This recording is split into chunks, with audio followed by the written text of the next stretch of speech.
Hello everyone.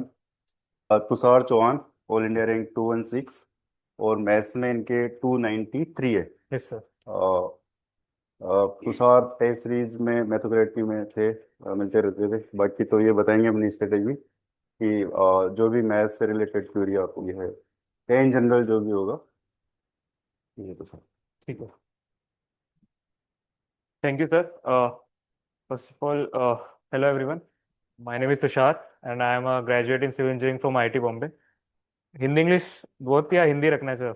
दोनों ठीक है। So I am a graduate in from 2019 batch and ये मेरा थर्ड अटेम्प्ट था। और मैंने एक्चुअली अपना ऑप्शनल चेंज किया था इन 2025 आफ्टर 2023। बेसिकली पहला अटेम्प्ट मैंने सिविल इंजीनियरिंग से दिया था, तो उसमें मेरा लो स्कोर आया था। सो आई रियलाइज कि मैथ्स एक पोटेंशियल सब्जेक्ट हो सकता है जिसमें स्कोरिंग हो। So I change my optional to this, और इस बार ये पहला मेंस ही मैंने उससे लिखा है मैथ्स से। एक I gave two mains, first 2023 and 2025, and this was my first mains with maths, और इसमें I got cleared and got score 293 marks.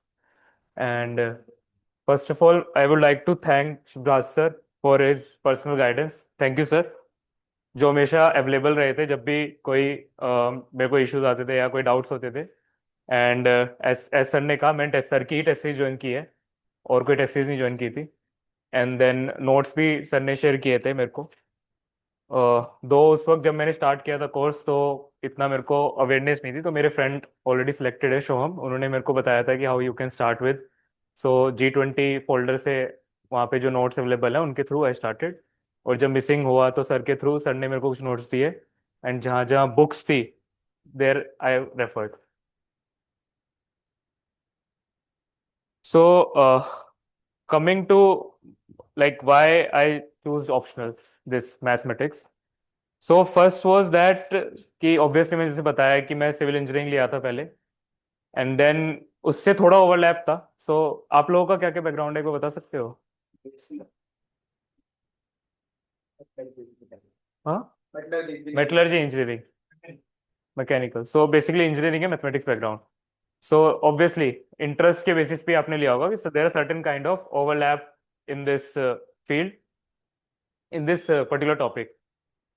And then over the time मैंने ये भी रियलाइज किया कि this subject has some more benefits than any other subject. Even जो engineering के optional है उनसे भी ज्यादा अच्छा वो है ये। रीजन बीइंग कि इसमें आंसर कई बार तो सामने ही होता है, और आपको just prove, just like proof के प्रॉब्लम्स पे आंसर सामने होता है, वो लेकर ही आना है। तो आंसर आपके सामने ही है और स्टेप्स लेकर आने हैं। सो इनफैक्ट मैक्सिमम क्वेश्चंस जो होते हैं, जो इसी टाइप के ही होते हैं, और उसमें यू डोंट हैव लाइक, अगर आप स्टेप्स में मिस कर दो तो ही शायद मार्क्स के इश्यूज आएंगे, but you will score high. Second is then you can verify your answer by calculator. So ये भी एक अपॉर्चुनिटी है, ये पर्टिकुलर टॉपिक देता है। एंड ऑल्सो जो मैथ्स है इसमें क्या कहते हैं, एक तो ये भी है, और दूसरा ये है कि कई जगह वेरीफाई भी कर सकते हो आंसर, लाइक गॉस थ्योरम है। सो इसमें एक आंसर लेफ्ट हैंड साइड से आ रहा है, एक आंसर राइट हैंड साइड से आ रहा है। तो आप वेरीफाई कर सकते हो कि भाई अगर दोनों साइड सही आ रहा है तो आंसर सही हो जाएगा। सो ये मैंने पेपर में किया था, क्योंकि एक जगह से नहीं आ रहा था आंसर। देन आई रियलाइज कि यार अच्छा, कुछ तो गलती हो गई है। तो आपको ऑन द स्पॉट इस पर्टिकुलर टॉपिक में मिल जाता है, तो आपके और हायर चांसेस हो जाते हैं सही करने के। So that also is a added benefit इस मैथ्स का। और that's why I think it has become one of the scoring high scoring subject. Okay. So next, किसी को डाउट है अभी बीच में? और भी कोई डाउट है like why I choose this topic, इसमें कुछ? ओके। सो अभी आप लोग बता सकते हो कि कहाँ कौन सी स्टेज में हो, लाइक मैथ्स कितना कवर कर लिया, फाउंडेशन में हो या ऑलरेडी एक सीरीज ऑफ रीडिंग कर चुके हो? अच्छा, आपने एक मेंस दिया है मैथ्स से, आप दोनों ने? और आपने मैथ्स से, और आपने दो मेंस दिए मैथ्स से? ठीक है। और इस पे पता चल सकता है मुझे कि किस टाइप के स्टूडेंट्स हैं? अच्छा, ये मैसेजेस नहीं कर रहे हैं? ओके, ठीक है, कोई नहीं। ठीक है, तो आई गेस सबका एक रीडिंग तो हो ही चुका होगा ऑब्वियसली। ठीक है, फिर भी जो बच्चे नए हैं उनके लिए मैं बता देता हूँ कि हाउ आई स्टार्टेड। सो मैंने अपनी स्ट्रेटजी को थ्री स्टेजेस में डिवाइड किया था। First reading, then second is was like picking up the areas जहाँ पे मैं स्ट्रांग हूँ और जो स्कोरिंग हो सकते हैं उनको परफेक्ट करने में, या जो डिफिकल्ट टॉपिक्स हैं उनको एक लेवल ऑफ अंडरस्टैंडिंग पे लाने के लिए। ठीक है, तो उसको स्ट्रक्चर किया था मैंने। थर्ड वॉज कि क्योंकि थर्ड इज कि मैं अब शॉर्ट नोट्स बनाऊंगा थर्ड स्टेप में। सो बेसिकली मेरे पास बहुत कम टाइम था एक्चुअली। मैंने दिसंबर 2023 में स्टार्ट किया था अपने प्रिपरेशन, एंड देन मेरे को जीएस भी कुछ कुछ इंप्रूव करना था, और 2024 का मेरे को अटेम्प्ट देना ही था एक्चुअली। तो उससे पहले मुझे खत्म करना था, तो मैंने वो अटेम्प्ट दिया था। लकी मैं प्री क्लियर नहीं कर पाया था, उसमें 2 मार्क्स से रह गया था। तो आई गेस वो लकी भी हुआ उस केस में। बट स्टिल अपने 2025 अटेम्प्ट के लिए मुझे वो बहुत फास्ट करना था प्रेप। सो अगर ये कई बार क्वेश्चन होता है कि आप कितने उसमें कर सकते हैं, तो इट्स डुएबल, 1 ईयर में हो सकता है। इतना इतना टफ नहीं है उसमें केस में। सो मैंने पहली रीडिंग फिनिश करी अपनी 4 to 5 मंथ्स में। उसमें मैंने क्या किया कि जो इजी टॉपिक्स है उनसे स्टार्ट किया। For example OD.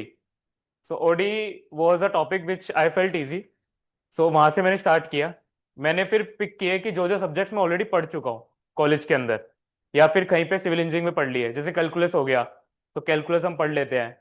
दूसरा 12th में हम 3D पढ़ लेते हैं काफी हद तक। सो इन टॉपिक्स से मैंने स्टार्ट किया, सो दैट कि एक हैंड आए कि भाई चल क्या रहा है, मतलब मैथ्स में हो क्या रहा है। ठीक है, और थोड़ा कॉन्फिडेंस बिल्डिंग हो। तो ये करना चाहिए फर्स्ट।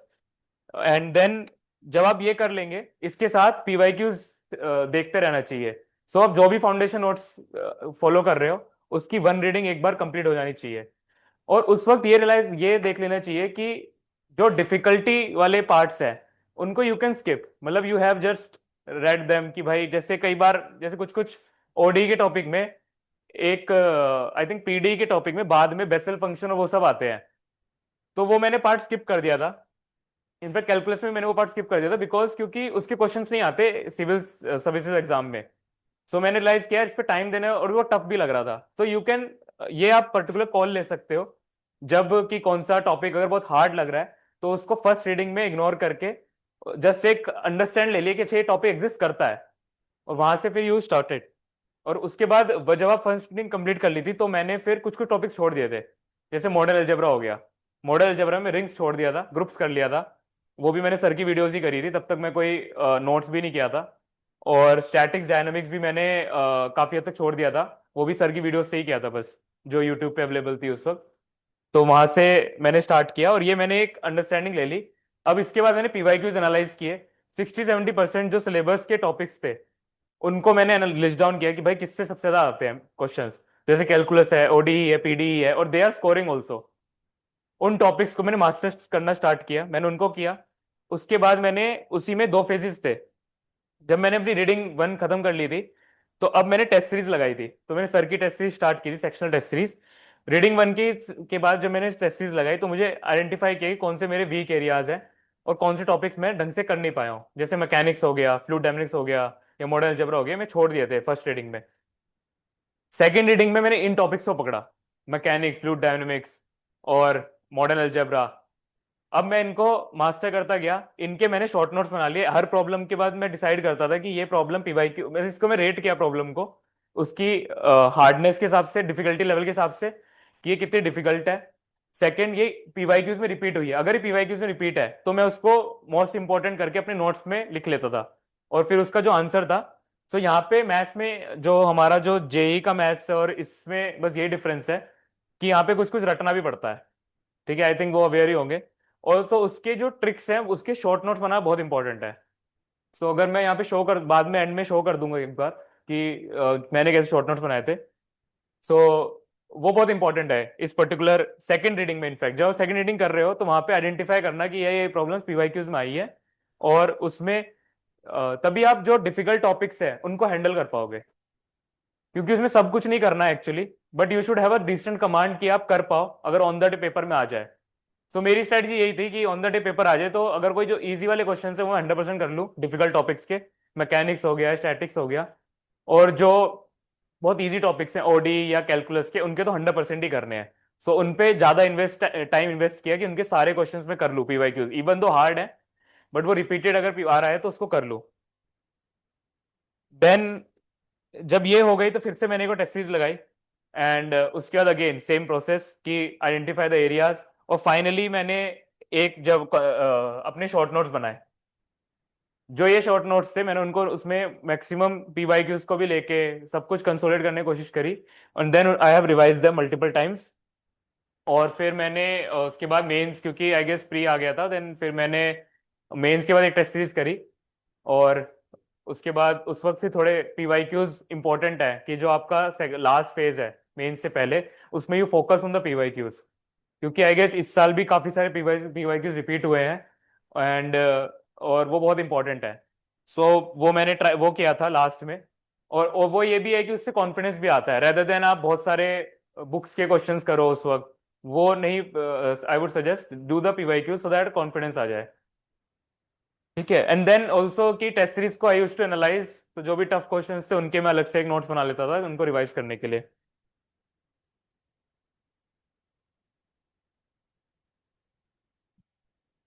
अभी कोई डाउट है किसी को? Doubts any? यस। सर जैसे अभी मार्च चल रहा है, हाँ। तो आप ये बता सकते हैं अपने अटेंड में आपकी टाइमलाइन थोड़ी कैसे दी थी कि मैथ्स कब तक करा और मेंस कब तक करा और कब बिल्कुल बंद करके प्रीलिम्स का ही पढ़ा आपने? ओके।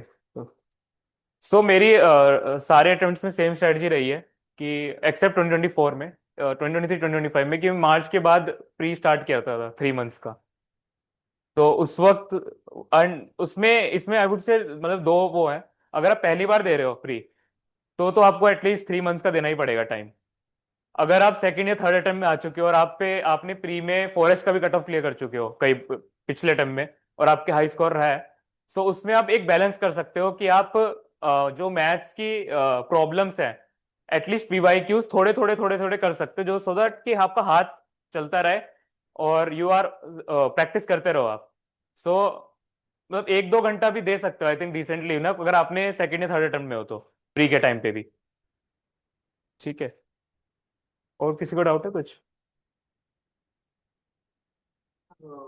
जीएस के पेपर खत्म होने के बाद एंड ओपनिंग के पेपर के बीच दो टाइम कैसे मैनेज करें? ओके।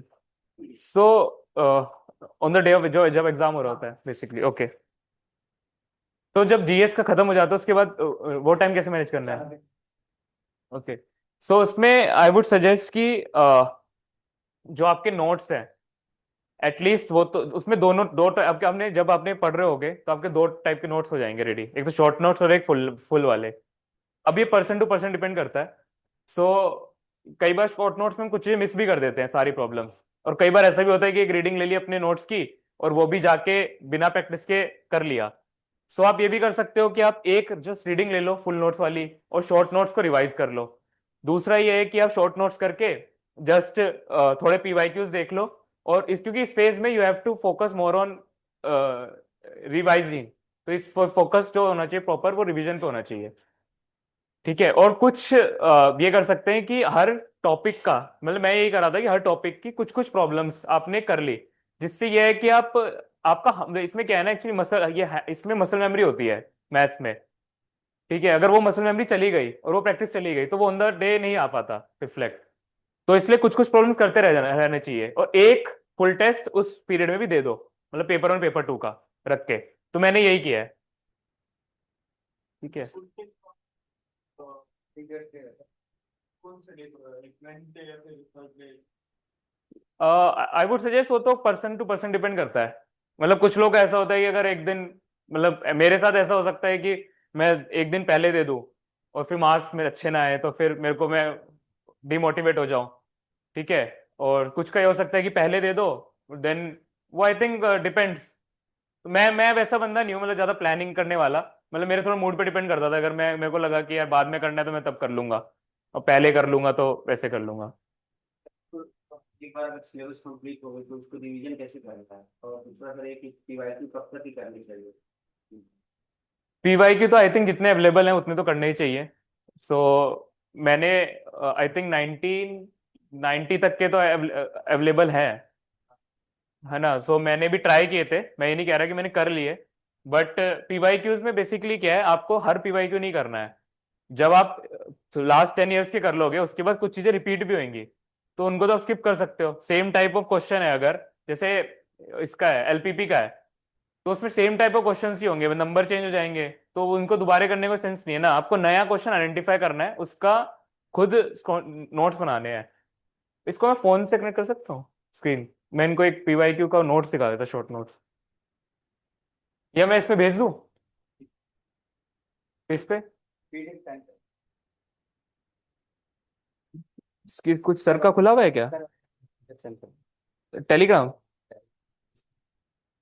ठीक है, तो मैं एक बार वो दिखा देता इनको कि पीवाईक्यू के मैंने कैसे बनाया नोट्स।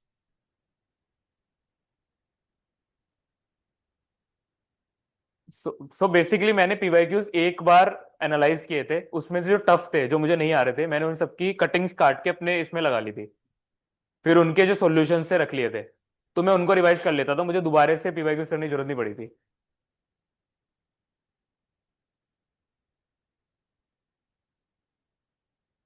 वाईफाई कर सकते हैं कनेक्ट, एयरटेल कलाम आईएस।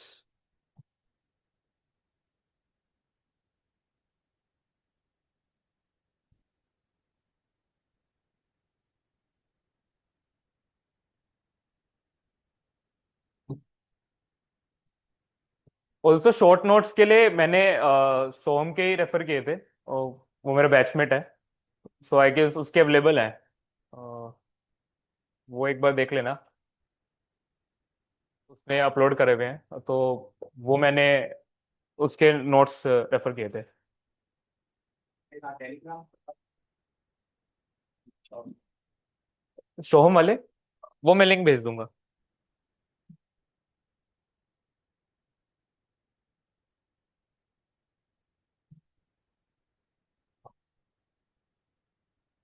ये सर को भेज दो, ठीक है।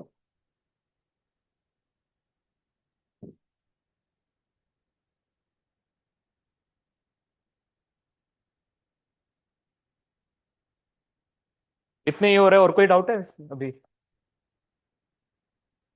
3 मंथ में जिम का मैथ थोड़ा सा अलग, एक बार मेरा थोड़ा ओके, आफ्टर वो ना, हाँ, सो यार वो तो हाँ वो टफ है, बट आई वुड सजेस्ट कि देखो जीएस में ना, मतलब इवन कितनी मेहनत कर लो, मैंने भी मतलब इस साल के अटेम्प्ट में देख लिया है, मैंने काफी मेहनत करी थी जीएस में नोट्स कंटेंट बनाने में, क्योंकि एक्चुअली मैं जीएस नहीं पढ़ पाया था बिफोर प्री, ज्यादा टेस्ट सीरीज भी नहीं कर पाया था, सो मैंने सोचा कि इस फेज में जीएस पे कर लेता हूँ, मैथ्स थोड़ा वो कर लेता हूँ, but I guess at the end जो रिजल्ट है यही है कि मैथ्स ज्यादा रिवॉर्डिंग है, तो मैथ्स पे फोकस करना चाहिए, क्योंकि जीएस इज समथिंग, उसमें you will score some decent amount of marks, you can not be sure, तो अगर आप वहां पे वेटेज रखना चाहते हो उस पीरियड में, 60-40 I guess is sufficient weightage, कि 60% ऑप्शनल को दे दो, 40% बाकी सब्जेक्ट्स को दे दो, if if you have a good answer writing skill, मतलब decent level of answer writing है, और पहले स्कोर आ चुका है, लास्ट टाइम जैसे कितना आया था, मेंस फर्स्ट मेंस था, हाँ, ओके पर जीएस थ्री का बिलो 100 है, बाकी 3 मंथ जीएस में अबव 100 है। ओके, तो मैथ्स में बेसिकली कम रहा है, हाँ, मैथ में पेपर 1। ओके, तो इस बारे फिर आपने मैथ्स पे फोकस नहीं किया था क्या, जीएस पे फोकस किया था? ओके सर, भेज रहा हूँ बस, भेज दिया सर, आ रहा है, अच्छा, हाँ, सो दैट्स द थिंग ना, तभी तो अब जैसे अगर आप नहीं भी करते, सो जीएस पे ओवर फोकस, सो तो भी आपका स्कोर वो 400 तक आ ही जाता, बट यहाँ पे काफी इतना डिफरेंस, मतलब जैसे मैंने मेरा 2023 में मैं कुछ 2 महीने का प्रेप करके गया था, 2 महीने या उसके लिए, जो बीच में ही पढ़ा था प्री के बाद, क्योंकि मैं एक्सपेक्ट भी नहीं कर रहा था मेरा हो जाएगा, मेंस का जो था तब मेरे 393 बने थे जीएस के मिला के, और इस बार मेरे कुछ 407 बने, तो वो उसमें ज्यादा इंप्रूवमेंट आ ही नहीं पाया, और रेदर वो ऑप्शनल में शिफ्ट करने की वजह से, और ऑप्शनल ये लेके और उसमें थोड़ी मेहनत करके उसमें ज्यादा इंप्रूवमेंट आ गया, तो मैं तो ये सजेस्ट करूंगा कि उसमें जो, क्योंकि हमारा ऑप्शनल वैसा है ना कि जो थोड़ा स्कोरिंग है, यहाँ पे आप मेहनत करके आप अपने सर्टेनिटी ला सकते हैं कि आपका 300 प्लस आ सकता है, दूसरे ऑप्शंस में क्या, उनको जीएस पे ज्यादा फोकस करना कि इसलिए इंपॉर्टेंट है, क्योंकि उस ऑप्शनल में, उन ऑप्शंस के अंदर they are also not certain कि उनके 300 प्लस आ जाएंगे, यहाँ पे तो आप क्वेश्चन कर लोगे तो हो जाएगा। सर मैंने भेज दिया आपको, जैसे मेरे साल भी इस साल ही हुआ है कि मैंने भी, जो मैं अपना अटेम्प्ट बताया था मैंने कितने का अटेम्प्ट किया है, मैंने 415 का अटेम्प्ट किया है, 415। 415 का करेक्ट। करेक्ट अटेम्प्ट, उसके अलावा उसके बाद, और उसमें मैंने कुछ 30 मार्क्स तो लेफ्ट किया है, पेपर 1 के अंदर, और 40 मार्क्स का वॉज अनश्योर, मतलब जिसमें था इनमें थोड़ा थोड़ा थोड़ा कुछ लिखा होगा, है ना, फुल नहीं है वो। देन पेपर 2 में 45 मार्क्स का लिखा है, छोड़ा है बेसिकली, उसमें भी अनश्योरिटी वाला ही है पार्ट, ये है 45 मार्क्स का। और क्योंकि ये वाला जो मतलब मैंने भी काफी नहीं कर पाया था प्रिपरेशन, ऑब्वियसली बुक्स के कोई काफी सारे क्वेश्चंस हैं जिनके आपको ऐसे नोट्स बनाने पड़ते हैं कि आपको ट्रिक पर्टिकुलर याद हो, नहीं याद होगी तो भाई नहीं कर पाओगे उस दिन। तो मेरे साथ भी सेम हुआ था कि इवन जो पीडी वगैरह के क्वेश्चंस थे ओडी वाले, मैं उनका ट्रिक भूल गया था वो वाला, जो पेपर 1 में आए थे, और पेपर 2 में उसका भूल गया था। दूसरा वो स्टैटिक्स का जो क्वेश्चन था, वो डायनामिक्स का रेवोल्यूशन वाला, वो भी बुक का ही है, तो मैं वो भी छोड़ा हूँ। सो वही, अगर हम मैथ्स पे फोकस, अगर मैं भी कर लेता वो कवर कृष्णा सीरीज का बुक या फिर सर के नोट से, क्योंकि मैं स्टैटिक्स डायनामिक्स एक्चुअली छोड़ दिया था, मुझे लगता था कि यार बहुत सारे क्वेश्चंस है, सबके नोट्स बनाना बहुत टफ हो जाएगा और निकल जाएगा टाइम, और मैं सोचा कि सिविल आती है थोड़ी थोड़ी तो हो जाए। अब आपको भी लगता होगा मैकेनिकल है तो डायनामिक्स हो जाएगा, बट फिर बाद में रियलाइज हुआ यार नहीं हो पाता है। वो कंस्ट्रेंट मोशन वाला भी कभी पहले प्रैक्टिस नहीं किया था, लग रहा है जेई में हाथ करा हुआ है, ऑन द डे करने की कोशिश करी, हुआ नहीं। तो इसलिए बोल रहा हूँ कि अगर हम मैथ्स पे फोकस करेंगे ना जीएस से ओवर, तो इट विल बी रिवॉर्डिंग। और yes, accuracy I would suggest important है, क्योंकि मैं मेरे अगर मार्क्स आए हैं तो ऑब्वियसली एक्यूरेसी पे ही आए हैं, क्योंकि मैं 415 का ही अटेम्प्ट करके आया हूँ। और मैंने इंश्योरिटी ये मैं तभी वो पहला सबसे पहले ये बोला था, इसकी एडवांटेज ये है कि आप you have to select those questions जहां पे you can be sure of the answer, और वो तभी हो पाएगा वैसे क्वेश्चन सिलेक्ट करो, प्रूफ के सिलेक्ट करो, वेरीफाई जहां पे वेरीफाई कर सको, कैलकुलेटर से वेरीफाई कर सको। मैं एक्चुअली कैलकुलेटर नहीं लाया, नहीं तो कुछ ट्रिक्स बता सकता था कि कैसे आप वेरीफाई कर सकते हैं। इनफैक्ट मैं इसमें क्वेश्चन छोड़ भी दिया 5 मार्क का, जो मेरे को और इसमें एक इंपॉर्टेंट ये भी है ड्यूरिंग एग्जाम, कि आप सारे क्वेश्चन देख लो। तो मेरे से मिस हो गया था एक क्वेश्चन, 5 मार्क का क्वेश्चन जो बहुत इजी है, बाइनरी नंबर का है, कैलकुलेटर से नाम लिखना है आंसर उसका, और वो वही है, ठीक है, 3-4 मार्क्स और ऊपर हो जाते, रैंक इम्प्रूव हो जाती, तो वो छूट गया। वो बाद में आके मैं जब आ रहा था ऑटो में, तब मैंने रियलाइज किया कि यार छूट गया ये। सो इसमें यही है, और इसलिए इंपॉर्टेंट है कि आप मैथ्स पे फोकस करो, और टेस्ट सीरीज करते हुए भी it is important to do test series, तभी वो ये आएगा कि आप क्वेश्चन कैसे सिलेक्ट करोगे। जब तक वो आर्ट नहीं आएगी ना मैथ्स के अंदर स्पेसिफिकली, और बाद में अगर हम ये डिसाइड करने पड़ा कि यार ये क्वेश्चन नहीं हुआ है, हो रहा है, सिलेक्ट कर लिए क्वेश्चन नहीं हो रहा है और चेंज करना पड़ा, तो फिर बहुत दिक्कत हो जाएगी। आई होप मतलब हुआ होगा अगर इस साल। पेपर खराब हो गया बिकॉज हाँ इजी वंस जो था, मतलब अनश्योरिटी के जो वो गलत हो गया, वो हाँ, चल रहा था। मेरे साथ भी सेम हुआ था, मैंने कुछ क्वेश्चन स्टार्ट कर दिए थे, देन आई रियलाइज कि भाई चेंज करना है। बट ये मतलब ये बहुत टफ सिचुएशन में डाल देता है, इसलिए इंपॉर्टेंट है कि हम सिलेक्शन अच्छे से करें क्वेश्चंस का, और वो टेस्ट सीरीज करेंगे तो प्रैक्टिस हो जाएगा। के अलावा आपने और कहीं से प्रैक्टिस की थी क्वेश्चंस की, टॉपिक वाइज? मैंने पीवाईक्यूज किए थे, मैंने टॉपिक वाइज मैंने बुक्स रेफर करी बाद में। जब मैंने ये मेंस दिया है उससे पहले तो मैं सिर्फ पीवाईक्यू तो जो नोट्स थे वही केयर करके गया हूँ, उतनी प्रॉब्लम्स।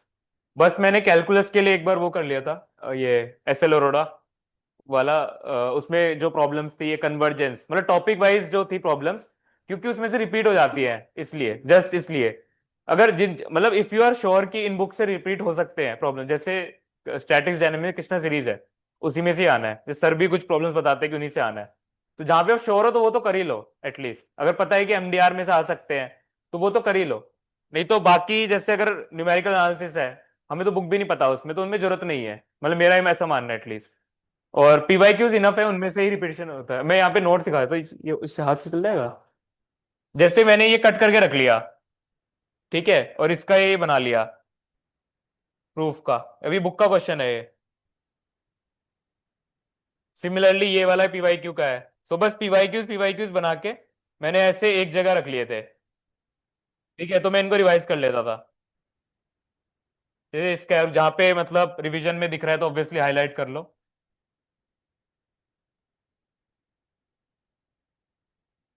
सो एक बार पीवाईक्यूज बना के जितनी प्रॉब्लम्स थी 90 तक की, उसमें से जो मुझे नहीं आ रही थी उस वक्त, वो मैंने सब काट के रख ली थी। अब सेकंड रिवीजन में ऑब्वियसली मैं इनमें से कुछ ना कुछ तो कर ही लूंगा दोबारा से, तो यहीं से फिर मैं पढ़ लेता था। तो ऐसे बेसिकली आप बना सकते हो एक जगह, तो आपको दोबारा दोबारा वो नहीं करने पड़ेंगे और एक कंसोलिडेटेड हमेशा रहेगा। प्रूफ्स पे फोकस करना चाहिए वैसे, ठीक है, प्रूफ्स बहुत इंपॉर्टेंट है। तो जो फ्रीक्वेंट टॉपिक्स पे प्रूफ्स आते हैं पीवाईक्यूज में, उन पे एटलीस्ट होना चाहिए। इस साल भी आईटीएक्स कोची सीक्वेंस पे क्वेश्चन आया है, और वो मैंने किया है बिकॉज मैंने ये वाला क्वेश्चन किया हुआ था पीवाईक्यूज के बेस पे। प्रूफ्स में इसलिए भी हेल्पफुल होते हैं क्योंकि आई डोंट नो, सबका पर्सपेक्टिव से अलग होता है, बट ये होता है कि इवन उन क्वेश्चंस में जहां पे आपको बिल्कुल नहीं आता है, और अगर आपको प्रूफ, ऐसे क्वेश्चंस होते हैं जो मोस्टली रिपीट होते हैं, वो बुक से ही आते हैं, तो उन पे कुछ भी कंटेंट होगा, कुछ तो लिख ही लोगे एटलीस्ट, और कुछ तो मार्क्स स्कोर कर सकते हो, रेदर देन जो कुछ क्वेश्चंस थे जैसे बहुत टफ थे आई गेस 20 में, अगर जैसे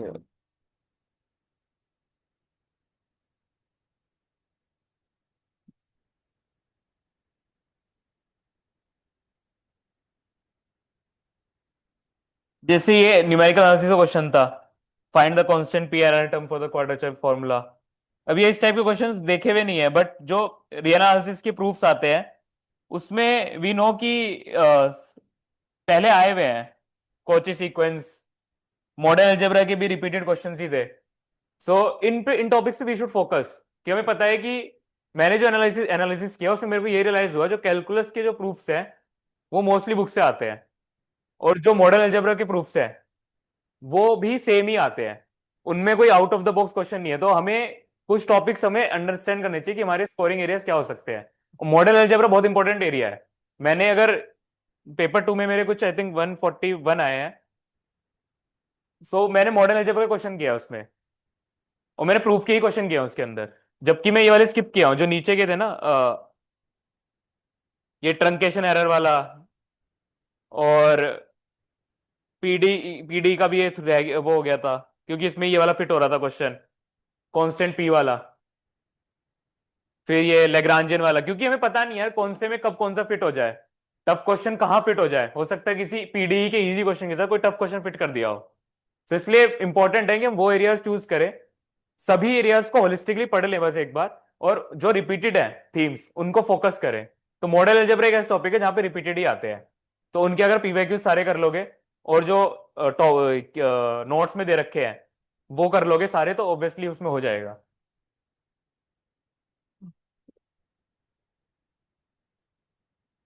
मैं थोड़ा सब्जेक्ट स्पेसिफिक बता देता हूँ, है ना, वो हेल्प करेगा। तो वी कैन गो बाय,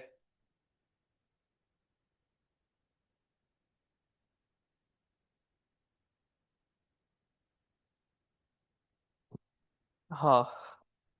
सो जैसे फर्स्ट ऑब्वियसली पेपर 1 में लीनियर अलजेब्रा है, तो आई गेस उसमें तो किसी को प्रॉब्लम नहीं होगी इतनी, है ना। सो लीनियर अलजेब्रा में बस एक चीज बता देता हूँ कि उसमें प्रूफ्स भी हैं कुछ कुछ, तो इतना ओवर फोकस मत करना उसके प्रूफ्स पे, है ना। पीवाईक्यूज में उसके प्रूफ्स इतने नहीं पूछे जाते हैं, तो जो अगर टफ लगे, सो मेरा यही स्ट्रेटजी रहता था, जो टफ है ठीक है यार, वो ऑन द डे भी नहीं आएगा याद अगर बहुत ज्यादा टफ होगा, है ना। और अगर पीवाईक्यू में नहीं आया तो फिर भाई पिक एंड चूज ही है, नहीं ध्यान देना उतना, ठीक है। अगर पीवाईक्यू में आ गया तो भाई ऐसे नोट्स बना के एक जगह लिख लिए, या टेस्ट सीरीज में आ गया ऐसे नोट बना के एक जगह लिख लिए। मैंने ये सेम सेम काम सभी के लिए कर रखा है, ये पीवाईक्यू के लिए भी है, टेस्ट सीरीज का भी ऐसे ही कट करके एक जगह लिख लेता था नोट्स में, और वहां पे बना लेता था मैं, ठीक है। देन कैलकुलस के लिए जो पर्टिकुलर पेपर 1 का कैलकुलस है, सो आई गेस उसमें तो इतना इशू नहीं होता, बट जो रियल एनालिसिस वाला पार्ट है उसके लिए मैंने बुक फॉलो करी थी एस एल अरोड़ा, और आई गेस सर ने उसमें उसके भी काफी सारे क्वेश्चंस कवर कर रखे हैं नोट्स के अंदर, तो ऑब्वियसली अगर वो कवर्ड है तो वहां से कर लीजिए। मैंने सर का इसके लिए मैंने सर के ही देखे थे वीडियोस, जो सीरीज और कन्वर्जेंस के यूट्यूब पे, उसी से ही किया था, और आई थिंक वो इनफ ही है, मतलब और उसके बाद वो पीवाईक्यूज कर लिए थे, सो उससे हो गया था, मतलब कोची वगैरह भी मैंने सर के उससे ही करा था।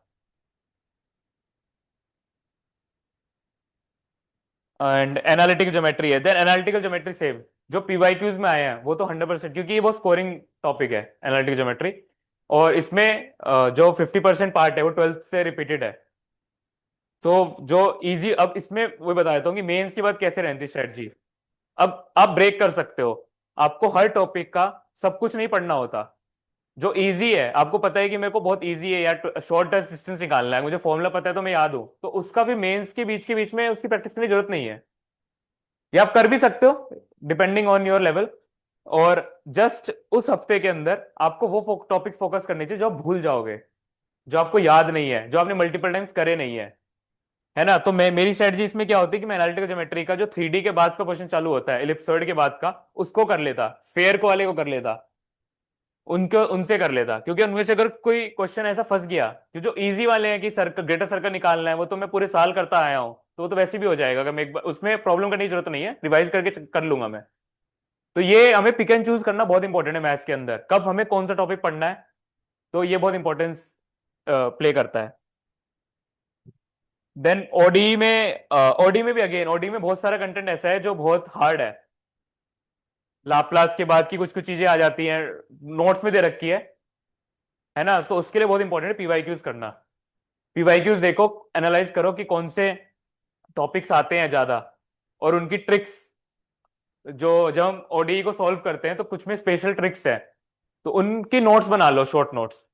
जिससे क्या है कि इस बार मतलब पेपर खत्म होने के, मेंस के खत्म होने के बाद, तो मैंने इस बार यही किया था अभी, जो ये पीरियड था मेंस के बाद का, कि मैंने ओडी के शॉर्ट नोट्स बनाए हैं अभी, जो फॉर्म, जो बेसिकली हर क्वेश्चन के लिए उसकी ट्रिक लिखा है उसमें, एक जगह क्वेश्चन लिखा है, ट्रिक लिखा है, क्योंकि उसके आगे तो मैं कर ही लूंगा, जो मेथड है, जो चीज याद नहीं रहती वो एक जगह शॉर्ट नोट बना लो। अब शॉर्ट नोट सिर्फ टॉपिक के नहीं बनते, शॉर्ट नोट क्वेश्चन के भी बनते हैं। इससे क्या होगा ना कि क्योंकि इसमें क्या है कि एट द एंड जब क्वेश्चन आएगा तो आपको ट्रिक याद रहनी चाहिए, भूल गए तो फिर वो क्वेश्चन नहीं होगा। तो मेरे साथ ये इस साल यही हुआ है कि वो ओडी का जो क्वेश्चन था उसमें एक सिंपल ही क्वेश्चन था, और वो उस वक्त ऑन द स्पॉट आया नहीं, क्योंकि मैं ओडी को ढंग से रिवाइज नहीं किया था, क्योंकि उसके नोट्स बहुत बल्कि हो रखे थे, तो हर प्रॉब्लम पे मैं जा नहीं पाया, और सिलेक्टिव भी नहीं थी उसके अंदर। जबकि मेरी मैकेनिक्स और फ्लूइड डायनेमिक्स में बहुत सिलेक्टिव प्रॉब्लम्स थी, कि ये प्रॉब्लम्स तो कर ही लूंगा, पीवाईक्यूज इनकी मुझे 100% याद है, ऐसे करके। सेम अगेन वेक्टर एनालिसिस वगैरह सबके इसमें कुछ कुछ सेरेट पेरनेट फॉर्मूलाज है, उनके प्रूफ्स वो बहुत इंपॉर्टेंट हो जाते हैं, गॉस थ्योरम्स हर बार आती है, तो उसमें भी सेम ही है कि आप इसके, मैंने बहुत शॉर्ट नोट्स बनाए थे कि मल्टीपल जो सेक्शंस है सबके केसेस बस याद रख लिए थे, उनके नोट्स बना लेते कि जब इसकी फेयर और इसका इंटरसेक्शन होगा तो क्या होना चाहिए, कैसे मैं विजुलाइज करूंगा। हर प्रॉब्लम का, ऑब्वियसली सारी प्रॉब्लम्स आप अटेम्प्ट नहीं कर सकते हो बार बार, तो इसलिए मैं बोला था कि फर्स्ट रीडिंग करने के बाद अपने हिसाब से नोट्स बना लो, जिससे आपको बार बार सेम चीज नहीं करनी पड़े, मतलब जहां आप कंफर्टेबल हो, जिस जोन के अंदर इजी पार्ट है उसको दोबारा करके से बेटर है कि आप जो मीडियम में थे उसको आप करते जाओ बाद में, और जो इजी पार्ट था उसको रिवीजन करते रहो शॉर्ट नोट्स बना के, कि मुझे ये पता है कि क्यूब और ये प्लेन और क्यूब का जो इंटरसेक्शन होगा तो उस केस में होगा क्या, एटलीस्ट ये अवेयरनेस होनी चाहिए रिवीजन के टाइम पे। तो उसको बना लिया, इवन तो मुझे पता है कि इजी है, बट ये कहीं एक जगह लिखा होना चाहिए, जिससे मेरे दिमाग में याद ये रहे कि मैंने पढ़ा हुआ है कहीं पे। देन अगेन ये पेपर 2 में अगर हम जाएं तो एलजेब्रा है, सो एलजेब्रा में ग्रुप्स है, रिंग्स है, तो उसमें इंपॉर्टेंट है कि आप पीवाईक्यूज फॉलो करो। जब पीवाईक्यूज करके आप, इसमें कुछ टॉपिक्स बहुत हार्ड भी है, जैसे यूक्लिडियन डोमेन है, ठीक है, और उसके बाद ये है यूनिक फैक्टराइजेशन थ्योरम है, ठीक है, वो बहुत टफ टफ टॉपिक्स है, उनसे क्वेश्चन भी नहीं आया, तो उनको स्किप कर सकते हो एक बार पढ़ के, एक बार पढ़ लिया उनके, उसको स्किप कर सकते हो। और मैं इसके भी शॉर्ट नोट सिखा देता हूँ, मैंने इसके बहुत शॉर्ट बना रखे हैं नोट्स, जिसमें बस ट्रिक लिखी है कि जब ये वाला प्रूफ है तो उसमें क्या ट्रिक ट्रिक लगेगी। तो मैंने बस यही करा है, तो मैं इसको अभी सर को भेज देता हूँ, तो सर आपको आइडिया लग जाएगा कि ये बहुत टॉपिक है जो बहुत लोगों को टफ लगता है, और एक्चुअली बहुत स्कोरिंग है।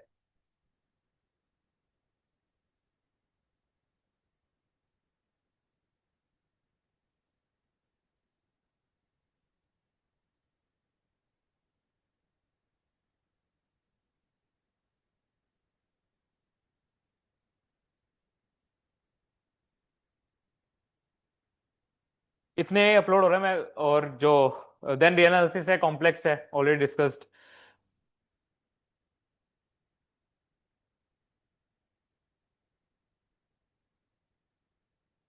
एलपीपी, हाँ एलपीपी यार, एलपीपी थोड़ा अभी कुछ कुछ कभी मतलब आई थिंक इस साल जो क्वेश्चन था थोड़ा अजीब था, मतलब उसमें आंसर नहीं आ रहा था, हाँ अनडिटरमाइंड था ना। सो एलपीपी इज बेसिकली वही है, कुछ सर्टेन, उनकी भी मैंने वही किया है 4-5 टाइप की प्रॉब्लम्स थी, उनके एक बार लिख लिए, उन्हीं को बस रिवाइज करता था, और बाद में बस पीवाईक्यूज पे एक बार प्रैक्टिस कर लिया, क्योंकि इसकी सिंपल ही है। बस ये है कि एक बार आप प्रैक्टिस, बहुत इंपॉर्टेंट है कि जाने से पहले एक बार प्रैक्टिस कर लो। कॉम्प्लेक्स एनालिसिस सेम, उसमें भी बहुत टफ प्रूफ्स है, सो सब पे ध्यान देने की जरूरत नहीं है, जो पीवाईक्यूज में है वो कर लो।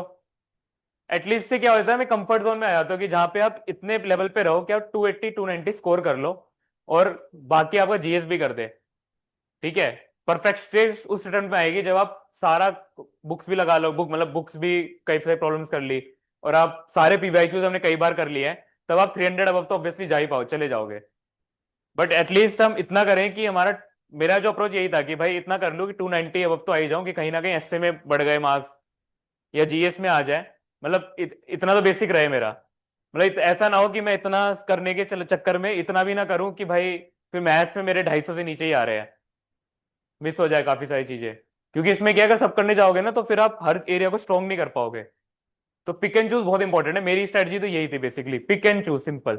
अगर मैं समराइज करूं इसको उसमें, और सबके लिए सेम ही है, पिक एंड चूज, नोट्स बनाना है, short notes, numerical analysis, CPP, और इसी टाइप से बनाता था सबके। और काफी, जो अगर प्रूफ्स ऐसे लग रहे हैं कि बहुत टफ है, आ, क्या हुआ, जा रही है। जैसे कंप्यूटर प्रोग्रामिंग है, उसमें बहुत सारे कुछ एल्गोरिदम वाले भी हैं, फ्लो चार्ट वाले भी हैं, मेमोरी वाले भी हैं। तो एल्गोरिदम वाला पार्ट जो मैंने मैं सजेस्ट तो नहीं करूंगा एंड में करना है, वो करना चाहिए, ऑब्वियसली इंपॉर्टेंट है। बट ऑब्वियसली पीवाईक्यूज के पैटर्न के हिसाब से वी शुड सी कि वो, उसकी लेवल ऑफ इंपॉर्टेंस कितनी हो गई है सीएससी में, उसमें तो आता ही है फॉरेस्ट के अंदर तो।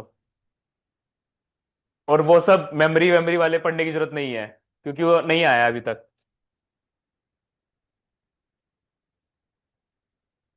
देन जो इंपॉर्टेंट में, मैकेनिक्स ऑफ फ्लूइड डायनेमिक्स बहुत ऐसा टॉपिक है जिसमें बहुत टफ प्रॉब्लम्स है, और उससे बहुत डर भी लगता है जब हम सारी करने के चक्कर में रहते हैं। सो उसके मैंने क्या किए थे, सेम जो इस टाइप से एक जगह सारे जो उसके कुछ इंपॉर्टेंट क्वेश्चंस थे, उनके बुक से फोटो फोटो खींच खींच के एक जगह लिख लिए थे, और उनके पास छोटे छोटे छोटे छोटे वो ट्रिक लिखता गया कि भाई इसका ये ट्रिक है, इसका ये ट्रिक है, इसका ट्रिक है, सिंपल। एंड जो बहुत टफ, जो बहुत ज्यादा टफ थे, तो उनको मैंने कोशिश किया कि यार स्किप कर लेता हूं, अगर वो पीवाईक्यूज में नहीं आ रहा है, पीवाईक्यूज में जो भी आ गया फिर तो वो इंपॉर्टेंट हो गया है, वो आ ही सकता है कभी भी। ठीक है। और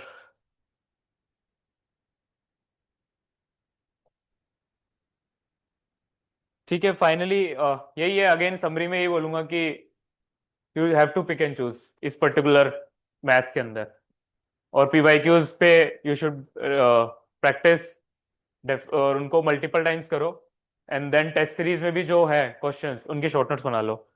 अगर सर ने भेज दिया हो तो मैं एक बार दिखा देता हूँ उसका मॉडल जबरा का। और कोई क्वेश्चन है इतने? Then analysis में बहुत प्रॉब्लम हो रही है प्रूफ में, एज ए रैंडम जगह कन्वर्जन प्रूफ करने दिया है, हाँ, वहां पे कैसे अप्रोच करना है, लाइक काफी प्रॉब्लम हो रहा था। जैसे फॉर एग्जांपल, हमसे सीक्वेंस पता है, हाँ, अब ऐसा हो रहा है कई कई जगह पे कॉचीज को डायरेक्ट नहीं यूज करते हैं, इससे पहले कुछ रैंडम इंट्रोडक्शन देते हैं कि this is how it is bounded and then फिर कॉचीज में प्रोसीड करते हैं। अच्छा अच्छा, ओके, ठीक है, समझ गया। वो जो वो इंडक्शन वाला क्वेश्चन आता है, ठीक है, वो बताता तो हूँ। ये थोड़ा दिक्कत आता है। मैं बताता हूँ, मैं उसका भेज देता हूँ एक बार सर को, तो उससे भी आपको आइडिया लग जाएगा।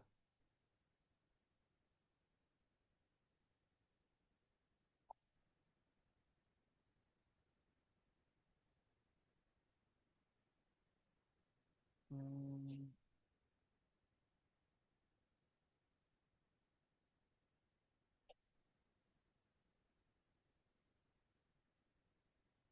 उसमें किसी का क्वेश्चन डाउट है वीडियो में, तो एक बार बोल दीजिए। अच्छा, क्या है सर, जैसे मीन्स,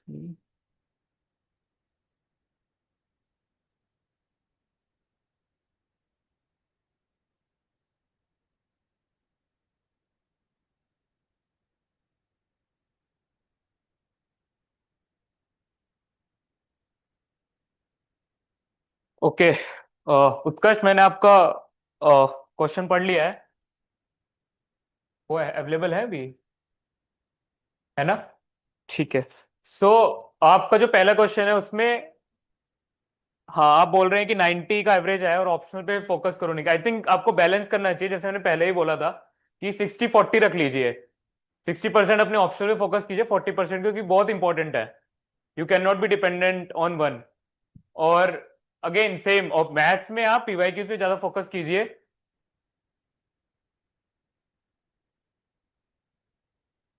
हाँ, और ट्रिक क्वेश्चंस के लिए, या मैं जो नोट्स है मैं शेयर कर दूंगा अपने टेलीग्राम चैनल पे। तो for trick question same he strategy है। देखो, सबके ट्रिक क्वेश्चंस अलग हो सकते हैं। किसी को कोई क्वेश्चन हार्ड लग रहा होगा, किसी को हो सकता है ये ट्रिक इजी याद रहे। तो मेरे वाले जो क्वेश्चंस हैं वो मुझे टफ लगे थे, मुझे उनको ट्रिक उनकी, इसलिए मैंने ट्रिक की शॉर्ट नोट बनाए। तो मैं यही करता था कि देखो यहाँ पे जैसे अगर दिख रहा हो तो मैंने ये काट के रखा हुआ है नोट्स में से। ये नोट्स में से मैंने स्क्रीनशॉट लिया है इसका। ये चल रहा है, ये इसका, ये नोट्स से स्क्रीनशॉट करके मैं पेस्ट किया, फिर इसकी ये मैंने ट्रिक लिखी हुई है यहाँ पे। ये दिस इज द ट्रिक।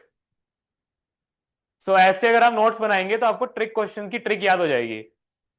और बल्कि अगर अपने नोट्स नहीं बनाओगे और जो फाउंडेशनल के नोट्स हैं उसी में से ही अगर आप ट्राई करोगे कि मेरे को याद हो जाए वो पूरा स्टेप बाय स्टेप सर की लैंग्वेज हो, तो वो थोड़ा टफ है।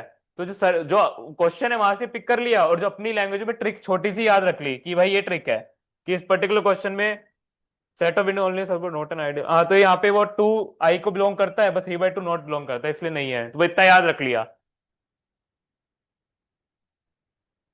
क्वेश्चन है क्या?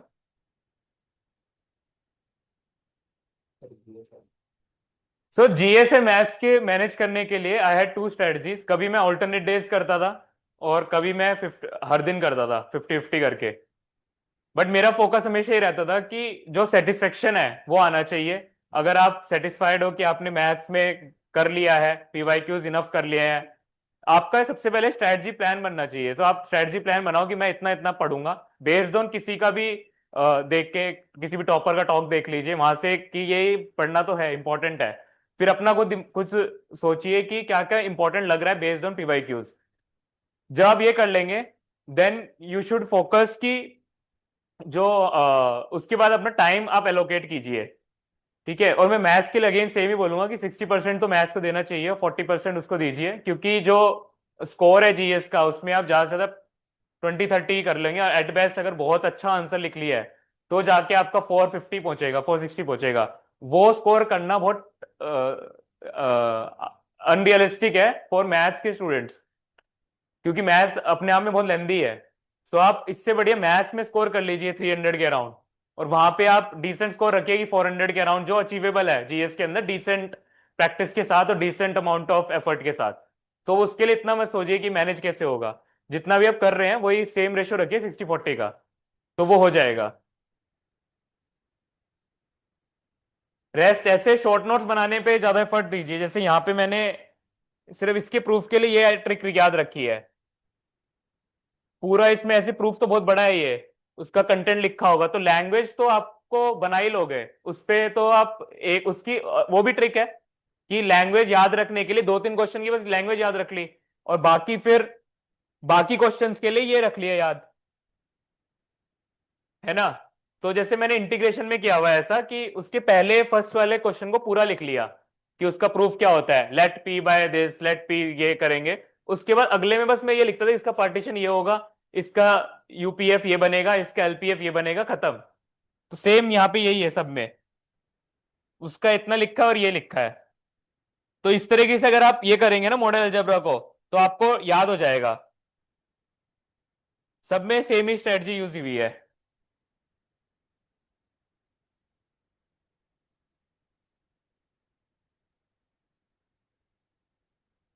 और जहां पे लग रहा है कि आपको आता है तो वहां पे इजी लिख दिया, बस मार्क कर दिया डिफिकल्टी लेवल पे। जहां पे नहीं आ रहा हाईलाइट कर दिया, फिर उसका वो लिख दिया।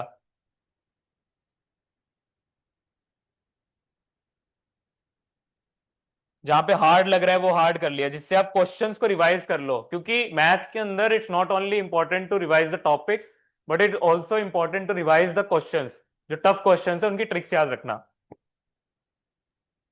ठीक है। इसमें किसी को डाउट है? एक और का डाउट है क्या?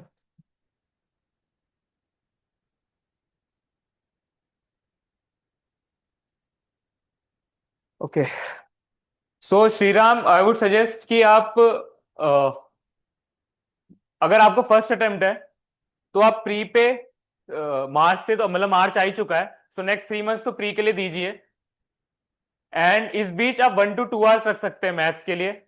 सिंपली उसमें आप दो चीजें कर सकते हैं कि एक दिन आप रिवीजन कर लीजिए अपने नोट्स का, अगर आपने बना लिए हैं शॉर्ट नोट्स तो ठीक है, इनकेस नहीं बना पाए हैं तो फिर आप अपने फुल नोट्स को ही सिर्फ रिवाइज कीजिए, मतलब उसमें प्रॉब्लम्स को करने की जरूरत नहीं है, उस वक्त सिर्फ रिवीजन कीजिए।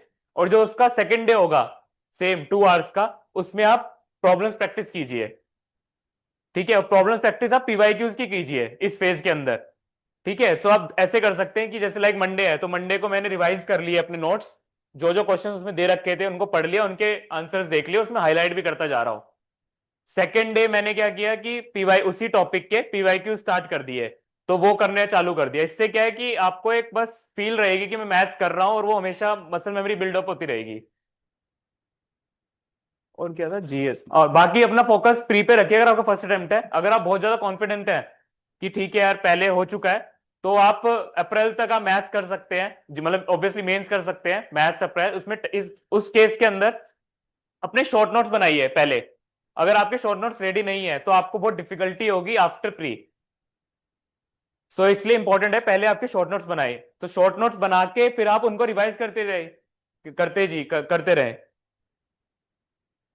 और इस बीच अगर आपका सेकेंड अटेम्प्ट है या आप आगे करना चाहते हैं, मतलब मार्च में पढ़ना चाहते हैं, तो आप टेस्ट सीरीज दे सकते हैं just to see a confidence level. So इसमें आई वुड से कि जो मेरे को अभी लग रहा है कि कैटेगराइज कर सकते हैं, अगर किसी का फर्स्ट अटेम्प्ट है सो वो फोकस करे कि रीडिंग, अगर उसने नोट्स नहीं बनाए शॉर्ट नोट्स, वो अपना फोकस करे कि वो प्री निकालने फोकस करे, 3 महीने दे डेडिकेटेडली। अगर किसी का सेकंड या थर्ड अटेम्प्ट है और कॉन्फिडेंट है कि वो निकाल सकता है 2 महीने के पढ़ के, तो वो मार्च में टेस्ट दे सकता है और शॉर्ट नोट्स बना सकता है अपने। और इससे मेरे को एक और चीज याद आ रही है कि टेस्ट देने के लिए ना वेट मत करो कि मेरा खत्म हो रहा है सिलेबस। जो भी प्रैक्टिस है, अगर आपने एक रीडिंग कर ली है आप टेस्ट दे दीजिए। ठीक है, लेट वो इंट्यूशन आना चाहिए कि भाई जो अंदर का माइंड चल रहा है ना, वो let it come out paper के टाइम पे, उससे आपको पता चलेगा काफी। ठीक है, और कोई डाउट है इसमें भी? और किसको डाउट है और? सर इससे के लिए आपने क्या किया? एसए के लिए, एसए के लिए बता देता हूँ मैं एक बार इनको, इसके वो दिखा देता हूँ। सर डाउट, हाँ लाइव बता दिया सर मैंने, अभी आया है किसी का डाउट? ओके,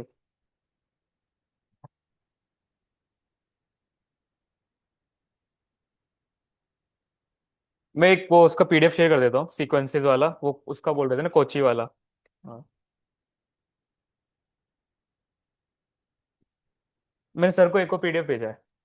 ठीक है, हाँ एसए, सो सी एसए में मेरे 97 आए हैं, सो ऐसा नहीं कहूंगा कि बहुत अच्छा मार्क्स है, और बट ये कह सकते हो कि इंप्रूवमेंट है क्योंकि मेरे 2023 में 78 आए थे। ठीक है, और एसए के लिए मैंने बाद में क्या कहते हैं एक प्रोग्राम ज्वाइन किया था, वो मैं बता दूंगा, मतलब आई डोंट नो कि सर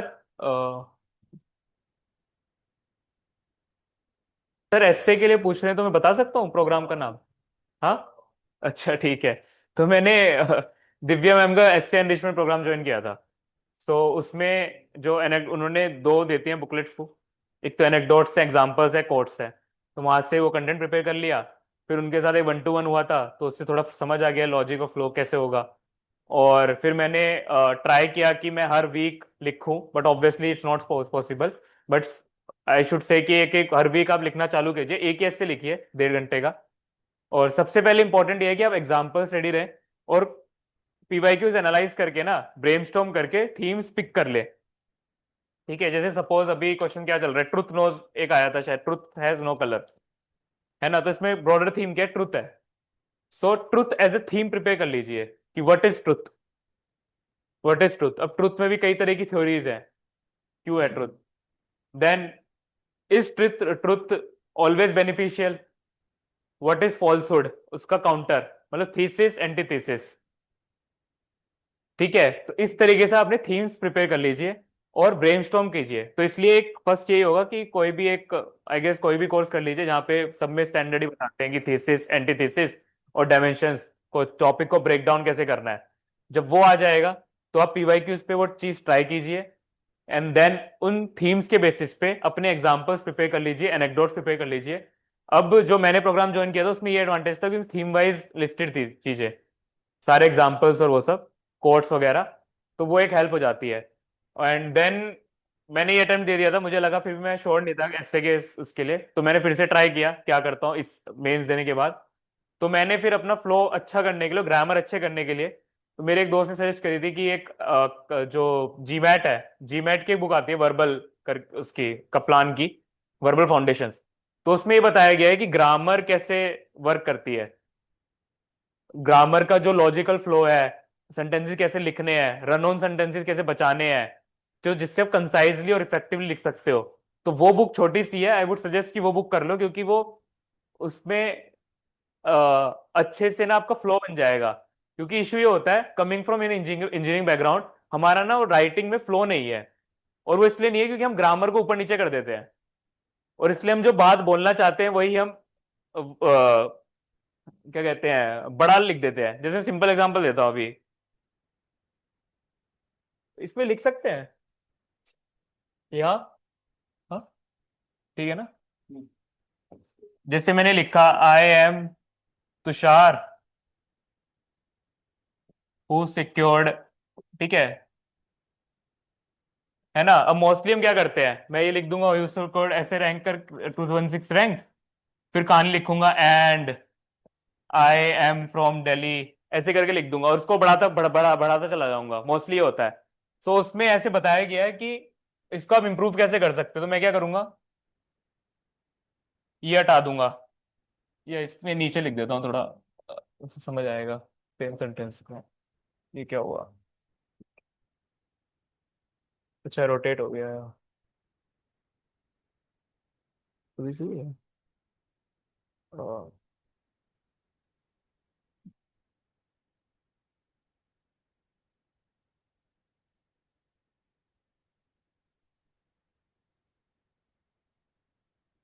ठीक है, ये कहाँ गया वो नीचे, वहाँ पे पेन। हाँ ये रहा। अब मैं इसी को अगर छोटा करना चाहूंगा तो मैं ऐसे लिख सकता हूँ इसको आई, अब ये एक तरीका होता है लिखने का, आई तुषार सिक्योर्ड रैंक 216, इस तरीके से। तो ये वो छोटी छोटी चीजें हैं जो आपको बताती है वहां पे।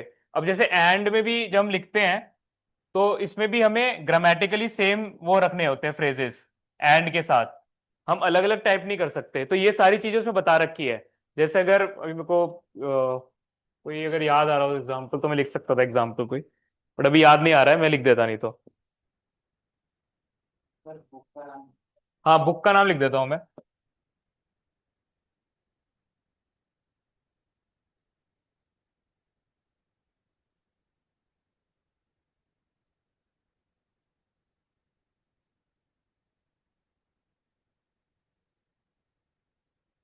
ये बेसिकली अपना राइटिंग स्किल इंप्रूव करने की है बुक। ठीक है, कंटेंट तो आपको मिल ही जाएगा मार्केट के अंदर, वो तो आप किसी भी कोचिंग का कर लो, किसी से भी कर लो, कनेक्टर्स भी मिल जाएंगे, सब कुछ मिल जाएंगे। बट द थिंग इज कि आप वो जो स्टोरी है वो कंसाइजली कैसे लिखोगे। जैसे हम ये भी लिखते हैं कई बार, मैं इसमें थोड़ा ऊपर लिख देता हूँ मैं, pen. Pen pen pen space है ये पे।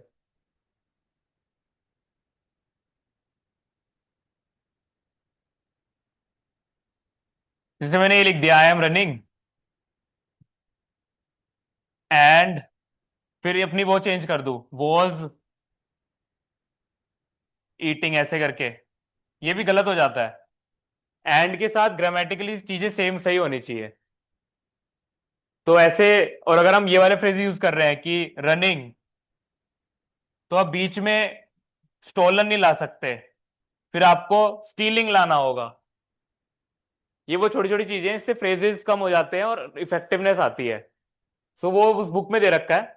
सो वो आपको ऐसे में मतलब लॉजिकल फ्लो एटलीस्ट लाने के लिए अच्छा मेरे को लगा पर्सनली, वो बुक अच्छा है। एंड रेस्ट वही है कि कंटेंट तो मैंने बता ही दिया है, और उसमें जो डायमेंशंस है वो आप ब्रेक डाउन कर सकते हैं कोई भी स्टैंडर्ड कोचिंग से लेके। ठीक है, और कुछ डाउट है?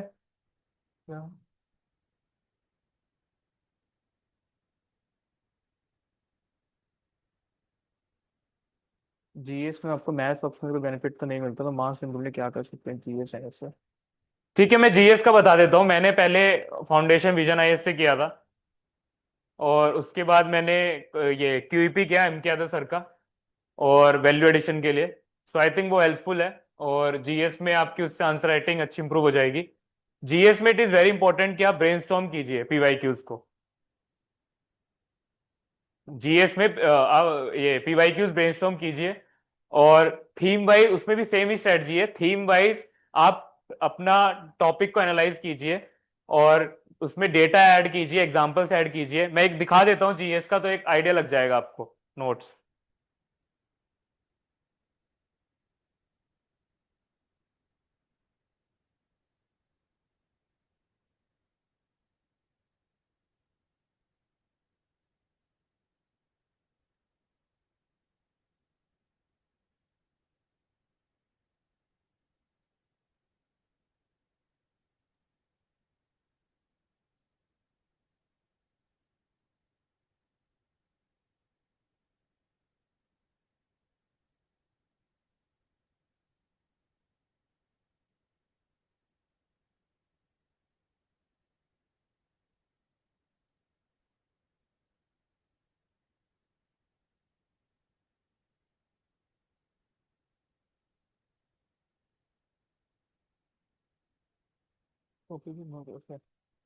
पशुपति, आई वुड सजेस्ट कि आप जब टॉपिक प्रिपेयर कर रहे हैं तो आप ब्रेनस्टॉर्मिंग कीजिए उसी वक्त।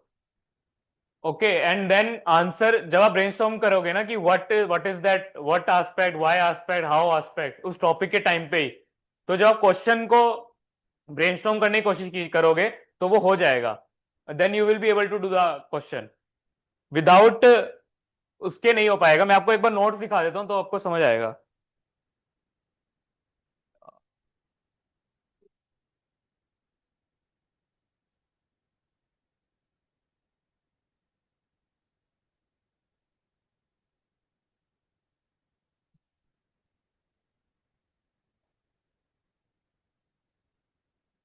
इसमें वो खोल देते, मैं एक क्वेश्चन बता देता हूँ उनको, अगर कंसेप्चुअल क्लैरिटी लग रही है तो।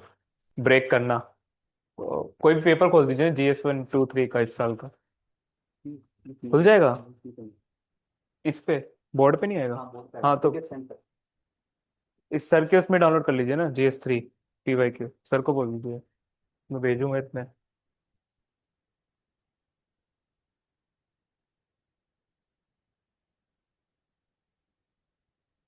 अभी यहाँ पे किसी को डाउट है? इतने? हाँ, डाउट तो मैथ्स फिजिक्स वाले क्वेश्चन के लिए मतलब पीवाईक्यू एक तो करने हैं, उसके अलावा इसके लिए जीएस, ये फिजिक्स वाले क्वेश्चन मैथ्स फिजिक्स के लिए PYQs, उसके अलावा बस PYQs काफी है। अगर PYQs पहले PYQs करो, टाइम मिलता है तो बुक पे जाओ।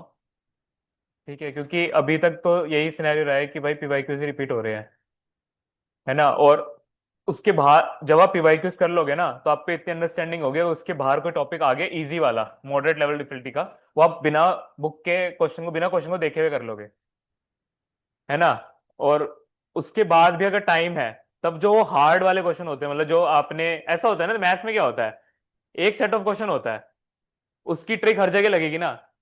नेक्स्ट क्वेश्चन भी सेम ही लगना है। अगर आपको एक का पता है तो नेक्स्ट में भी लग जाएगा, राइट। अगर वो कोई अलग होगा, टफ क्वेश्चन आएगा तो उसकी ट्रिक अलग हो जाएगी, फिर वो अलग सेट ऑफ क्वेश्चन हो जाएगा, है ना। तो एक सेट ऑफ क्वेश्चन तो पीवाईक्यूज में आ ही चुके हैं ना, वो मैक्सिमम कवर्ड है वो set of question. Types of questions की बात हो रही है।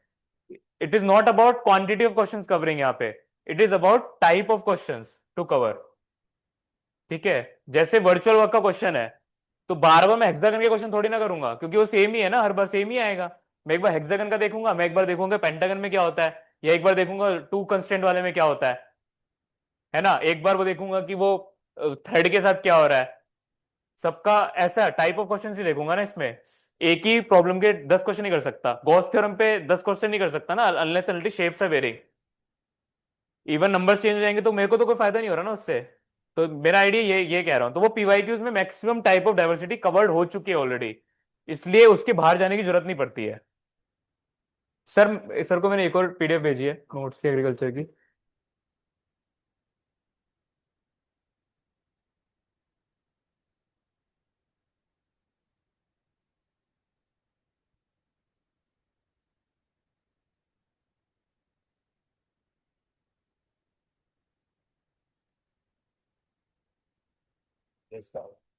हाँ जीएस का ही बताना है उनको, वो कंसेप्ट पूछ रहे थे क्वेश्चंस के।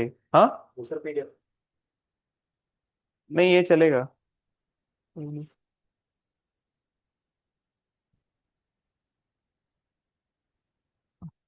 क्या नाम है उनका, पशुपति। सो पशुपति, अगर आप देख रहे हैं और बाकी सब भी देख रहे हैं, तो मैं इसमें एक क्वेश्चन बता रहा हूँ कि कैसे ब्रेनस्टॉर्म करते हैं जीएस का। सो सपोज सेकंड क्वेश्चन है, ठीक है। अब इसमें जैसे ये थीम है, ये पीवाईक्यू में आ गया है, तो मैं अब नोट्स कैसे बनाऊंगा इसके। तो मैं देखूंगा पहला थीम है इसमें डिजिटलाइजेशन। अब डिजिटलाइजेशन में मैं सारा एस्पेक्ट मेरे टॉपिक्स में होना चाहिए। What aspect, then why we need,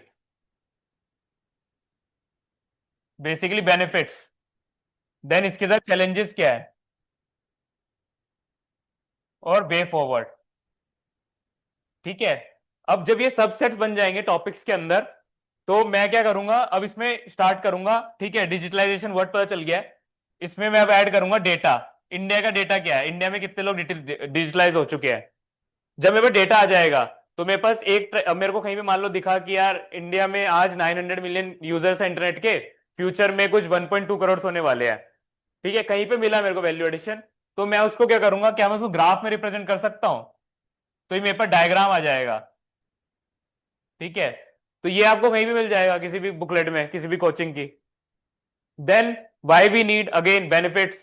so benefits के लिए मैं क्या लगाऊंगा, कोई टेम्पलेट लगा लूंगा, या तो पेस्टल लगा लो। इसमें पॉलिटिकल बेनिफिट्स हो गए या इकोनॉमिक बेनिफिट्स हो गए। इकोनॉमिक्स को वो कर सकता हूं डाइवर्सिफाई, एग्री में क्या होंगे, सेक्टोरल, मैन्युफैक्चरिंग में क्या होंगे, ऐसे ब्रेकडाउन कर सकता हूं। सो ये ब्रेकडाउन जो है, इस पे वर्क कीजिए हर क्वेश्चन के लिए कि ये ब्रेकडाउन करना कैसे है। जब मैंने इकोनॉमी सोचा, तो मैं जीएस3 से सोच रहा हूं, एग्रीकल्चर में क्या कर सकते हैं, मैन्युफैक्चरिंग में क्या कर सकते हैं, सर्विसेज में क्या कर सकते हैं। नेक्स्ट इसमें इंफ्रा भी आता है, इंफ्रा में क्या कर सकते हैं, एनर्जी में क्या कर सकते हैं। तो आपके पॉइंट्स ऐसे ही बनते चले जाएंगे। अब जैसे आपने मान लो एग्री में क्या कर सकते हैं, डिजिटलाइजेशन, अब मेरे दिमाग में क्या आना चाहिए, अच्छा कहां कर सकते हो, मेरे पास इसका एग्जाम्पल होना चाहिए। अब मैं एग्जाम्पल क्या करूंगा, चैट जीपीटी कर लूंगा, गूगल कर लूंगा, अगर मेरे पास नहीं है। अब मेरे को पता चल गया, मान लो एग्जाम्पल की ड्रोन दीदी है, या फिर सॉरी ये आ गया है, डिजिटल मिशन आ चुका है, एग्री स्टैक है, तो ये हो रहा है। तो ये मेरे पास इसका एग्जाम्पल आ गया। मेरे पास एग्जाम्पल है, तो मैं यहाँ पे टॉपिक में अपने लिख लूंगा, नहीं होगा तो वो कर लूंगा। अब ई जो डिजिटलाइजेशन ये था, इसका एक सब उसमें आता है, e technology in the aid of farmers. तो जब मैंने ये वाली डायमेंशन खोली एग्रीकल्चर की, तो मेरा जो उस टॉपिक का कंटेंट था वो यहां यूज हो रहा है। ठीक है, अब ऐसा नहीं है कि मैं इसके लिए अब अलग बनाऊंगा, है ना, क्योंकि ये वाला टॉपिक तो मेरा उस कंटेंट में है ही। तो यहां पे बस मैं ये याद रख लूंगा कि मुझे इसकी डायमेंशन ऐसे खोलनी है, एग्रीकल्चर में, मैन्युफैक्चरिंग में, फिर उसमें खोल सकता हूं। ठीक है, ऐसे करके। And then again same challenges के लिए, फिर इंडिया में मान लो इंफ्रा गैप दे दिया कि इंफ्रा गैप है। ठीक है, एक चैलेंजेस है कि अपने पास नहीं है, तो कितना है, तो उसका डेटा लिख लूंगा मैं, जो मेरे दिमाग में आया कि कितना है। तो अब मैं फिर से गूगल जाऊंगा, चैट जीपीटी जाऊंगा, या कोई भी कोचिंग उठाऊंगा, वहां से उठा लूंगा, या मैंने कहीं पढ़ रखा होगा तो वहां से लिंक कर लूंगा। देन वे फॉरवर्ड, अब वे फॉरवर्ड में स्टैंडर्ड है, कोई कमेटी है जिसने डिजिटलाइजेशन बोला होगा, तो वो कमेटी यहाँ पे याद रख लूंगा। तो ऐसा है, उसके रिकमेंडेशन या फिर खुद से बना लूंगा, मतलब बेस्ड ऑन कंटेंट। अब मैं ये क्वेश्चन करता हूं, जो स्पेसिफिक क्वेश्चन है इसको कैसे तोड़ते हैं।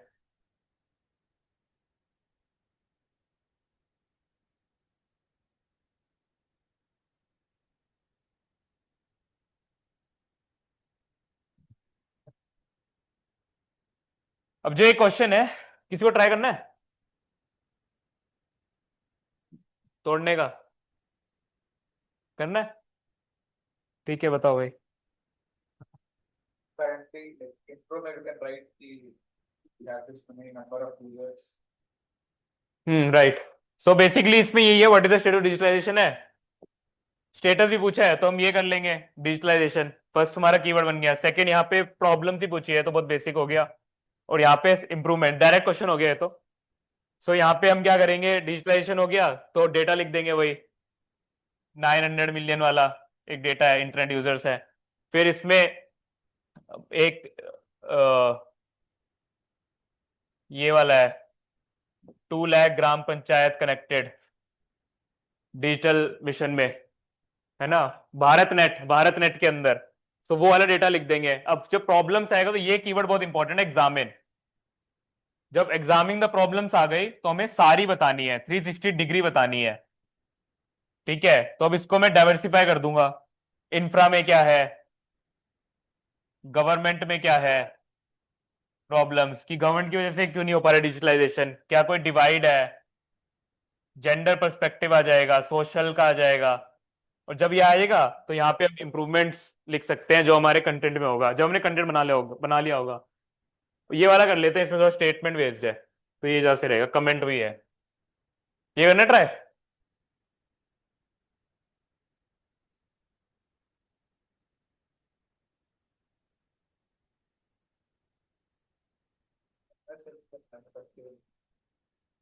Into with percentage of GDP contribution of the हाँ, ये intro. role of second heading क्या है? नहीं, not GDP, but role of manufacturing sector in increasing GDP. Manufacturing MSME. First क्या बोल रहे हो, फर्स्ट इंट्रो क्या रखोगे? First intro, contribution of manufacturing in GDP. Okay, ठीक है। And एक मिनट कंट्रीब्यूशन, yes. हाँ, मैन्युफैक्चरिंग इन जीडीपी, हाँ। Next, Next heading is employment or lack of skills. Role of manufacturing in fast economic growth.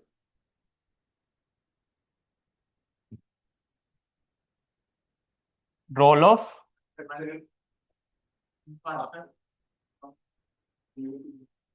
हाँ, यहाँ पे अगर वो यहाँ पर सीधा तोड़ेंगे कि एम्प्लॉयमेंट, देन इन्वेस्टमेंट, हम्म, इंफ्रास्ट्रक्चर, ठीक है, और एक्सपोर्ट पोटेंशियल। ठीक है, हाँ, गवर्नमेंट पॉलिसीज, गवर्नमेंट पॉलिसीज, फिर लैक्यूने, और फिर वे फॉरवर्ड, छोटा। ठीक है, तो हाँ, इसमें बस एक चीज जो मिस अभी जो यहाँ पे डिस्कशन में पता चला है, तो बेसिकली यही है कि पहले हम इसको क्या इसमें सजेस्ट किया जो स्टूडेंट्स ने कि फर्स्ट हम ये मेंशन करेंगे contribution of manufacturing to GDP, right, intro, जो हमारा इंट्रो हो जाएगा। ठीक है, और ये आ कहां से रहा है ये देख के, यहाँ पे बात की जा रही है लार्जर 3 में मैन्युफैक्चरिंग सेक्टर। ठीक है, उसके बाद role of manufacturing economy, employment, इसको उन्होंने ब्रेक किया एम्प्लॉयमेंट में, इन्वेस्टमेंट में, इंफ्रा में और एक्सपोर्ट। उसकी बेसिकली एम्प्लॉयमेंट कितना जनरेट करते हैं, जैसे कुछ 12% है आई थिंक, और इन्वेस्टमेंट के लिए बहुत इंपॉर्टेंट है। देन एक्सपोर्ट पोटेंशियल है कि अपना जो टारगेट इस बार 850 का मिलियन का वो हुआ था, बिलियन का आई थिंक, तो 2 ट्रिलियन गुड्स का टारगेट है। देन गवर्नमेंट की पॉलिसीज जो एग्जिस्टिंग है, मेक इन इंडिया, पीएलआई, आत्मनिर्भर भारत, ये सब। ठीक है, अब मैं इसको अपने ढंग से बताता हूं, मैं क्या करता इसमें। ठीक है, सो मैं पहले इसका जो इंट्रो था वो मैं थोड़ा कॉन्ट्रास्टिंग इंट्रो लिखता कि इंडिया फास्टेस्ट ग्रोइंग इकोनॉमी है, ठीक है, विद मैन्युफैक्चरिंग का भी बताता, क्योंकि वहां पे फास्टर इकोनॉमिक ग्रोथ की बात करी जा रही है, एक कीवर्ड यहां पे ये भी था, तो उसको लिंक करते with manufacturing sector share is 17% of GDP, ये लिखते हैं यहाँ पे। ठीक है, उसके बाद यहाँ पे टारगेट भी मेंशन करते हैं, जो आता 25% है हमारा वहीं पे ही। तो वो दिखा देता है कि फास्टर्स है उसका मैन्युफैक्चरिंग है और हमारा पीछे चल रहा है, और इसलिए हमारे इंपॉर्टेंट भी है। फिर इसमें इन्होंने जो मिस कर दिया है वो एमएससीज को मिस कर दिया है। तो जब यहाँ पे रोल ऑफ मैन्युफैक्चरिंग इकोनॉमी लिख रहे हैं तो वहां पे एक स्पेसिफिक पॉइंट एमएसएमईज भी आता, उनका कंट्रीब्यूशन की बात करते। ठीक है, ठीक है। अब जब एक्सपोर्ट आता तो मैं यहाँ पे मेरे दिमाग में मेरे पहले से फिट था, मेरे पास एक्सपोर्ट का ग्राफ है कि अभी 850 चल रहा है, 2 ट्रिलियन का टारगेट है। तो मैं यहाँ पे एक डायग्राम बनाया था ग्राफ का, कोई किसी का कोई भी किसी का भी बना सकता है, मुझे एक्सपोर्ट का ध्यान आ रहा है तो मैंने वो डायग्राम बना देता। ठीक है, जैसे किसी को इन्वेस्टमेंट का आ रहा है तो वो जीसीएफ का बना सकता है डायग्राम, वो ट्रेंड यूज कर सकता है। देन गवर्नमेंट पॉलिसीज है, तो गवर्नमेंट पॉलिसी में हमारे पास मेक इन इंडिया हो गई, पीएलआई हो गई, आत्मनिर्भर भारत हो गई। ठीक है, तो इन सब का डेटा अगर याद हो, जैसे पीएलआई कितने सेक्टर में, 14 सेक्टर में शायद आई गेस, और इसका कुछ डेटा याद हो तो वो लिख दिया। सेमीकंडक्टर मिशन का अगर डेटा याद है तो वो लिख दिया। ठीक है, और टेक्सटाइल का अगर लिख दिया कि लार्जेस्ट एम्प्लॉयर है, तो ये सब डेटा आपको इकोनॉमिक सर्वे में मिल जाएगा या कोई भी कोचिंग से मिल जाएगा। देन गैप्स, तो गैप में अपन इंफ्रा, पहला इंफ्रा का बताया तो ऐसे ही अलग अलग पॉइंट्स लगाएंगे। इसमें अपन टेम्पलेट लगा सकते हैं, जैसे सर एक बताते हैं पिट्स टेम्पलेट लगा बताते हैं, अगर सुना हो तो, पॉलिसी और ये सब से लिंक्ड है वो टेम्पलेट। सो वहां पे आप टेम्पलेट लगा सकते हैं, तो वहां पे 14% इंफ्रा गैप लिख सकते हैं कि लॉजिस्टिक कॉस्ट 14% है, ब्रैकेट में फिर टारगेट लिख दिया 8% होनी चाहिए। या इसी को आप ग्राफ से शो कर सकते हैं, 14%, 8% टारगेट होना चाहिए बेसिकली, और ये ऐसे जानी चाहिए। देन वे फॉरवर्ड में क्या कोई कमेटी है, इकोनॉमिक सर्वे ने कुछ कहा है तो उसके पॉइंट्स लिख के, इसमें 2 पॉइंट लिखेंगे बस, 2 या 3, तो ऐसे करके आप आंसर लिख सकते हैं। ठीक है, तो हर इसमें इंपॉर्टेंट यही है कि हर कीवर्ड को देखिए, उसको जितना डायमेंशनलाइज कर सकते हैं based on syllabus, based on themes और टॉपिक्स, सब टॉपिक्स यू हैव स्टडीड, उनसे लिंक करके आप आंसर ट्राई कीजिए लिखने का। ऐसे में बेसिकली सेम ही है, टॉपिक को तोड़ना ही है उसमें, और आई गेस मैंने वो पहले बता दिया है। ठीक है, और कुछ डाउट है, और कोई data doubt? Hmm, okay,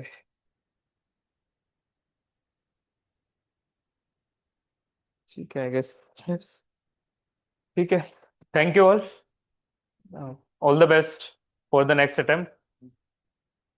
thank you sir. मैं सर को एक और बार थैंक यू करना चाहूंगा, सर से काफी पर्सनली भी जुड़ा रहा हूँ, काफी बार आया हूँ सर से मिलने के लिए। और तो सर को थैंक यू।